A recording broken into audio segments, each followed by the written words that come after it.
Hey, Spanish 3A, let's take your first set of topics notes. These notes are going to cover everything we're going to be covering the first half of the trimester, and we write them down so that you know what's coming up on each quiz and what will be on the Unit 1 all quiz or the midterm. Just a reminder real quickly, if you want full credit on your notes on the first try, it's in your best interest to subscribe to the channel. It makes things easier to find. Always write your name in ink in the top right corner. Ooh, this should say name and date. Let me change that. Write your name and the date in ink in the top right corner. Notes don't need a full proper heading. Listen to the lesson. If you're not listening, you're not learning. You might miss something. You might not get full credit, and that gets really frustrating for both of us. So write down exactly everything that I have on the screen. Follow any additional directions I give you orally.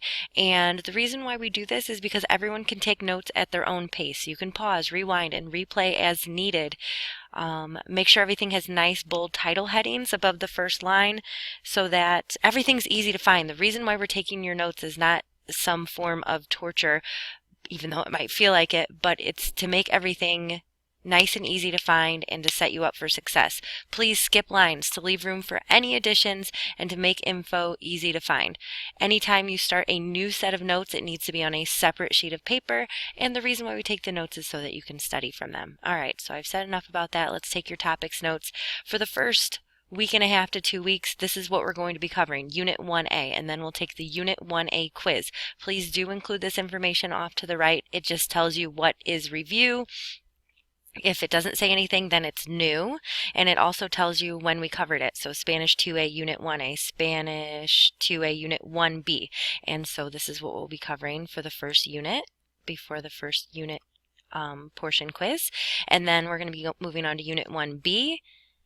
We'll spend 1.5 to 2 school weeks, so 5 to 10 or 7 to 10 school days on Unit 1B before taking the Unit 1B quiz. And then we're going to cover this information, which none of it's review, so it's all new, before taking the midterm or the Unit 1 quiz, which will cover everything from Unit 1. So please write these down and make them nice and easy to read, and you will get full credit for your first set of classroom notes.